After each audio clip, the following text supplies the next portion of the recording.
ہوا ہے یہ عمر درود و سلام میں گزری. پھر محبت کے ساتھ نبی اور علی نبی پر ہدیہ درود اللہم صلی علی مولانا محمد معدن الجود والکرم بارک وسلم صلاۃ وسلام علیک سیدی یا حبیبی یا رسول اللہ صلی اللہ علیہ وسلم. بحمدہ تعالیٰ نئے مکان کی خوشی میں اس محفل کا انعقاد ہوا. مولا اس مکان کو صاحب مکان کے لیے مبارک فرمائے اور اس میں جتنے بھی لوگ رہیں گے سب پر اپنا فضل خاص فرمائے اور اس محفل میں جتنے دعا کے لیے ہاتھ اٹھائیں اللہ سب کو نبی اور علی نبی کا صدقہ عطا. کسی عاشق نے بڑی اچھی بات کہی ہے.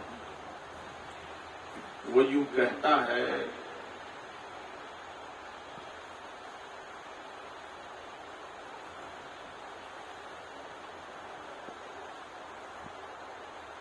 پہلے درود پاک سنائیں. اللہم صلی علی سیدنا و مولانا محمد معدن الجود والکرم بارک وسلم صلاۃ وسلام علیک سیدی یا حبیبی یا رسول اللہ صلی اللہ علیہ وسلم.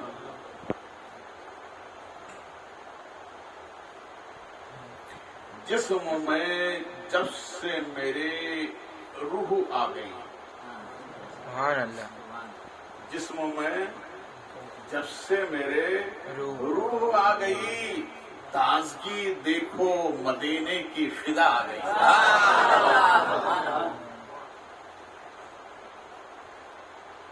مدح زباں جب سے کرنے لگی.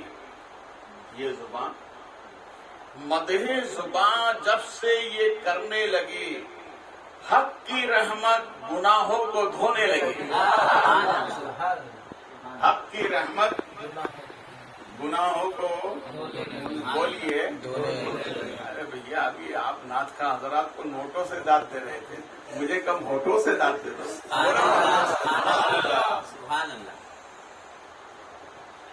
اس زمین پر پڑتے ہی نبی کے قدم. اس زمین پر پڑتے ہی نبی کے قدم خوشبوئے مصطفیٰ سے مہکنے لگی.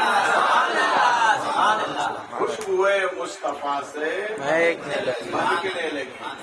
دیکھیے ہم سنی مسلمان ہیں اور ہمارا یہ وتیرہ اور طریقہ ہے کہ جب ہمارے یہاں کوئی خوشی آتی ہے تو ہم میلاد کی محفل رکھتے ہیں.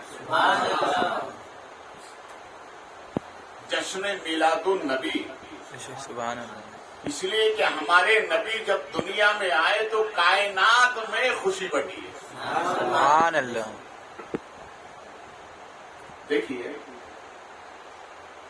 میلاد بڑی برکت کی چیز ہے. اتنی برکت والی ہے میلاد, اتنی برکت والی ہے کہ علماء فرماتے ہیں کہ جس گھر میں میلاد نبی کی ہوتی ہے وہاں پر کوئی بدعقیدہ پیدا نہیں ہوتا. بولے مانو. جس گھر میں نبی کی میلاد ہوتی ہے وہاں بے ایمان آدمی اس گھر میں, اس خاندان میں, اس قبیلے میں پیدا نہیں ہوگا. اس لیے کہ یہ نبی کی میلاد کی برکت ہے. بولے محبت سے نبی کی میلاد کی برکت. دیکھیے اسلام کا سب سے پہلا شہید جس نے نبی کا معجزہ دیکھا اور جان قربان کی,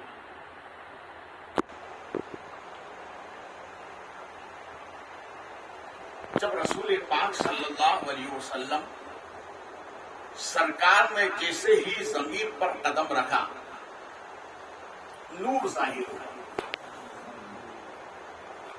اور وہ نور پورے مکے میں پھیل گیا, پوری دنیا میں پھیلا. تو دو میاں بیوی اپنی ایک بچی کو ساتھ میں لیے ہوئے پہاڑ ابو قبیس کے دامن میں بیٹھے ہوئے تھے، اور جب یہ نور ظاہر ہوا تو انہوں نے اس نور کو دیکھا، تو میاں نے بیوی سے کہا بڑا کیا ہی اچھا نور ہے، تو بیوی نے پلٹ کر کہا کہ اگر یہ برکت والا ہے تو اس سے کہو کہ میری بیٹی صحیح ہو جائے۔ وہ بیٹی تھی اپاہج، ہاتھ پیر سے معذور تھی۔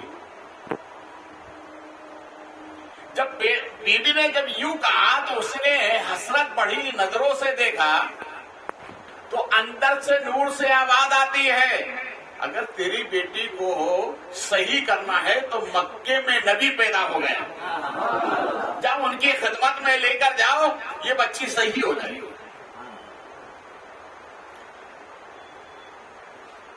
پہاڑ ابو قبیس خانہ کعبہ سے تھوڑا دور ہے۔ یہ وہی پہاڑ ہے جس پہاڑ پر میرے نبی نے چاند کے 2 ٹکڑے فرمائے، اشارہ کیا، آدھا ادھر ہو گیا آدھا ادھر ہو گیا، اور ٹکڑا ہو کے نیچے آئے پہاڑ کے اس دامن میں، پہاڑ کے اس دامن میں۔ تو ہمارے نبی نے کفار مکہ سے فرمایا اب تو ایمان لے آؤ، اب تو ایمان لے آؤ، مگر ان کی قسمت میں ایمان نہیں تھا، اور وہ دوڑ لگانے لگے اور یہ کہنے لگے کہ ابھی تک ہم تو یہ سنتے تھے کہ جادو زمین پر چلتا ہے، اب معلوم ہوا کہ جادو آسمان پہ بھی چلتا ہے، کیونکہ ان کی قسمت میں ایمان نہیں تھا۔ مگر جو کوئی ایمان اللہ کی بڑی نعمت ہے، چاند کے 2 ٹکڑے کیے ایک سرکار نے مکے میں، اور اندور کے قریب ایک قصبہ ہے جسے دھار کہتے ہیں۔ سرکار غریب نواز رضی اللہ تعالیٰ عنہ کے مریدوں میں ایک مرید حضرت بابا کمال علیہ رحمت اللہ، ان کا مزار پاک ہے وہاں۔ تو اس دور میں جو راجہ بھوج تھا، وہاں کا جو راجہ تھا، اس نے چاند کے 2 ٹکڑے ہوتے ہوئے دیکھے، تو اپنے کارندوں سے کہا جاؤ خبر لے کر آؤ۔ کہا کیوں؟ کہا میں نے یہ سنا ہے کہ جو نبیوں کے آخر میں آنے والا ہے یہ کارنامہ اسی کا ہوگا، جا کر تحقیق کرو۔ کارندے گئے، تحقیق کر کے واپس آئے، یہ مسلمان ہو گئے۔ آج بھی وہاں مسجد بنی ہے اور اس کا مسئلہ بھی چل رہا ہے۔ تو بہرحال نبی نے ٹکڑے کیا مکے میں، دیکھا دنیا نے نہ جانے کہاں کہاں، مگر ان کی قسمت میں ایمان نہیں تھا، اس لیے ایمان لے کے نہیں آئے۔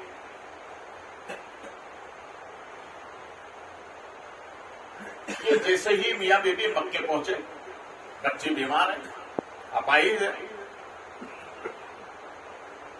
جیسے ہی مکے کی سرحد میں قریب ہوئے تو ہمارے نبی کے چچا حضرت عبد المطلب سے ان کی ملاقات ہوئی، میلاد کی برکت دیکھی گئی۔ تو یہ پوچھنے والے نے پوچھا کہ مکے میں کوئی عجیب و غریب واقعہ پیدا ہوا ہے؟ تو آپ کے دادا نے کہا ہاں، میرے گھر میں اللہ کا نبی آیا، رسول کائنات تشریف لائے۔ تو کہا ہمیں زیارت کرائیں گے؟ کہا چلیے۔ ہمارے نبی کے دادا انہیں ساتھ لے کر گئے۔ حضرت عبد المطلب اپنے کاشان انور میں داخل ہوئے، رسول پاک صلی اللہ علیہ وسلم جلوہ گر ہیں، میرے آقا کو گود میں اٹھایا اور لے کر آئے۔ جیسے ہی اس نے پہلی نظر ڈالی، نظر ڈالتے ہی وہ پکار اٹھا، ہاذا نبینا یہ تو اللہ کے نبی ہیں اور ایسا نور میں نے زندگی میں کبھی نہیں دیکھا. بس اتنا کہا اور اس کا انتقال ہو گیا. وہ بیٹی صحیح ہو گئی جو بیمار تھی, جو اپاہج تھی. کیا مطلب؟ نبی کی ولادت کے وقت میں بیماروں کو شفا ملی ہے. اب صبح قیامت تک رب نے یہ انعام رکھا ہے, جس گھر میں میرے محبوب کی میلاد ہوگی وہاں نہ بد عقیدہ پیدا ہوگا, نہ کوئی ایسی بلا پیدا ہوگی جو نقصان دہ ہوگی. یہ میلاد پاک کی برکت ہے. محقق الاطلاق محدث دہلوی رحمت اللہ علیہ, آپ سے کسی نے سوال کیا کہ یہ بتائیں کہ آپ کے پاس کوئی ایسا عمل ہے جس کی بنیاد پر قیامت کے دن آپ کو یہ یقین ہو کہ اس نیکی کے بنیاد پر میری مغفرت ہو جائے گی؟ تو آپ نے ارشاد فرمایا عمل تو بہت ہے, نیک اعمال کی کمی نہیں ہے, مگر ان پر یقین نہیں. مگر ہاں ایک عمل ایسا ہے جس پر یقین ہے کہ یہ رب کی بارگاہ میں یقیناً قبول ہے. کہ وہ کون سا عمل ہے؟ تو ارشاد فرماتے ہیں کہ میں نبی کی میلاد پڑھنے کے بعد کھڑے ہو کر نبی پر صلاۃ و سلام پڑھتا ہوں, یہی عمل رب کی بارگاہ میں میری بخشش کا ذریعہ ہے. میری بخشش کا ذریعہ ہے.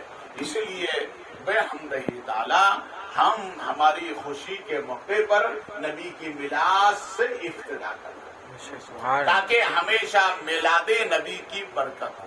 یہ برکت ہو, بولو میلاد نبی کی برکت ہو. یاد رکھیے ہمارے نبی صلی اللہ علیہ وسلم ارشاد فرماتے ہیں کہ اگر غمی کے موقع پر, جس کا انتقال ہوا وہی دنیا سے سب کو جانا ہے, تو غمی کے موقع پر آہ و زاری کرنا, رونا چلانا, چھاتی پیٹنا, کوہرام مچانا, نبی فرماتے ہیں یہ آواز جب بلند ہوتی ہے تو اللہ رسول کی لعنت ہوتی ہے. اس لیے غمی کے موقع پر حکم ہے صبر کرنے کا. بھئی اللہ کی امانت تھی, اللہ نے دی, اللہ نے واپس لے لی, اس پر صبر کریے. اور دوسرے مقام پر ہمارے نبی فرماتے ہیں کہ خوشی کے موقع پر اگر گانا بجانا, تاشا ڈھول, ناچ اور گانا, یہ آواز خوشی کے موقع پر جس مکان سے بلند ہوتی ہے وہاں بھی اللہ رسول کی لعنت ہوتی ہے. اس لیے دونوں موقع پر ہمیں صبر کرنا ہے. خوشی کا موقع ہو نبی کی میلاد پڑھو, بولو سبحان اللہ, اور واپس سے بولو. اس پر عمل کریں گے نا. خوشی کے موقع پر نبی کی میلاد, خوشی کے موقع پر نبی کی میلاد, اور غمی کے موقع پر صبر. بولے محبت سے, غمی کے موقع پر صبر. اس لیے کہ میرے نبی فرماتے ہیں اللہ کا شکر کرو گے, اللہ کا شکر کرو گے تو برکت ہوگی. کیا ہوگی؟ برکت ہوگی. اللہ کا شکر کرو گے تو برکت ہوگی. مگر نبی فرماتے ہیں اگر صبر کرو گے تو اللہ درجے بلند فرمائے گا. درجے بلند ہوتے ہیں صبر کرنے سے. اور صابرین کے بارے میں اللہ ارشاد فرماتا ہے ان اللہ مع الصابرین, میں صبر کرنے والوں کے ساتھ. سبحان اللہ. اللہ ہمیں اس پر عمل کی توفیق عطا فرمائے. وہ ہم نے خوشی کے موقع پر رسول پاک کا ذکر پاک رکھا ہے, میلاد شریف رکھی, ختم غوثیہ رکھا. رب کریم اس کی برکتیں ہمیں اور جتنے حاضر ہیں سب کو عطا فرمائے. کھڑے ہو جائیں.